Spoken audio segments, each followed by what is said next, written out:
আজকে আমি অনেক সুন্দর একটা ভিডিও শেয়ার করতে যাচ্ছি, যেটা হচ্ছে যে আমার করা ভিডিও না, সেটা হচ্ছে আরেকজনের করা ভিডিও। হচ্ছে যে আমার ছোটো বোনের করা ভিডিও। আমার হচ্ছে যেহেতু এই হচ্ছে যে এই সিজনটায় কখনোই কয়েক বছর যাবত আমার বাসায় যাওয়া হচ্ছে না, এভাবে আম পাড়া খোঁজা এরকম কোনো কিছু আমার হচ্ছে যে উপভোগ করা বা হচ্ছে নিজে করা এরকম কোনো কিছুই আমার হয় না।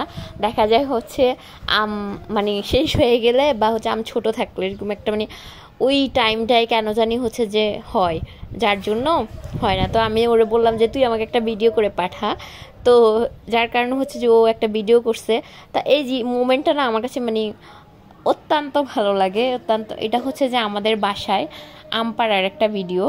তা আমার হচ্ছে যে ভিডিওটা এত ভালো লাগছে, আমি ভাবলাম যে একটু ক্লিপটা শেয়ার করি, যে দেখেন ও কি সুন্দর করে ভিডিও করতেছে। আমার জাস্ট দেখে লোভ লাগতেছে, হচ্ছে যে আমি যদি থাকতে পারতাম। আর আমগুলো দেখে তো মাশাল্লাহ আরও বেশি লোভ লাগতেছে। সবাই অবশ্যই মাশাল্লাহ বলবেন। আমগুলো যদিও হচ্ছে সাইজে ছোটো, বাট দেখতে মাশাল্লাহ অনেক অনেক বেশি কিউট, অনেক বেশি সুন্দর।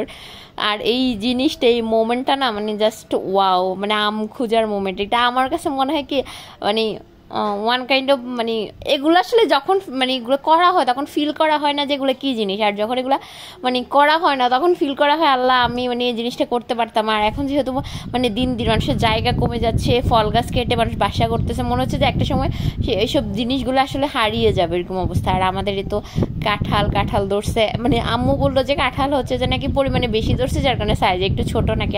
আর আমাদের কাঁঠাল অনেক দিন থাকে, সো হচ্ছে যে এগুলো আর একটু বড় হবে। বাসায় যেতে যেতে অবশ্যই কাঁঠাল পাবো।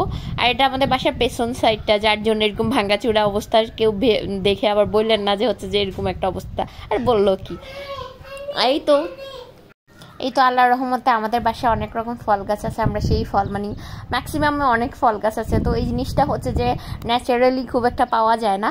তো এদিকে হচ্ছে যে আমরা বলবো যে আমরা লাকি যে হচ্ছে যে আব্বু আম্মু মিলে অনেক ফল গাছ লাগাইছে, ওরা অনেক পছন্দ করে লাগাইতে। আর আমাদের এরিয়াটা আল্লাহর রহমতে যেহেতু বিশাল বড়, একটু হাঁটলে বাংলো বাড়ি ফিল হয়। আরে বাবা দেখেন, ও যে টোকা দিয়ে দেখাচ্ছে এটা পাকছে কিনা, দেখেই তো বোঝা যায় এটা পাকছে না।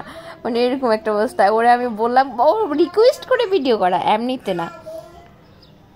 আমার এগুলো দেখে সত্যি খুব ভালো লাগতেছে। আমার ইচ্ছা করতেছে আমি যদি যেতে পারতাম।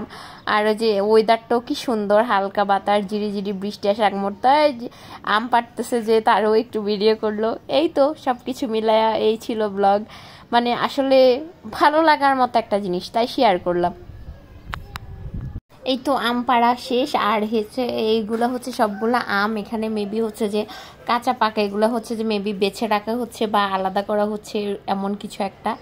আর হচ্ছে যে জাস্ট আমাকে আমার এই ভিডিও পাঠানোর কি আমার সত্যিই দেখে লোভ লাগতেছে। হচ্ছে যে আমি আসলে আমার কালারগুলো দেখা মাশাল্লাহ হচ্ছে এত সুন্দর লাগতেছে। আর এগুলো তো অবশ্যই পিওর, একদম গাছের অরিজিনাল, কোনো ফরমালিন নেই। আর এগুলো দেখে তো লোভ লাগারই কথা।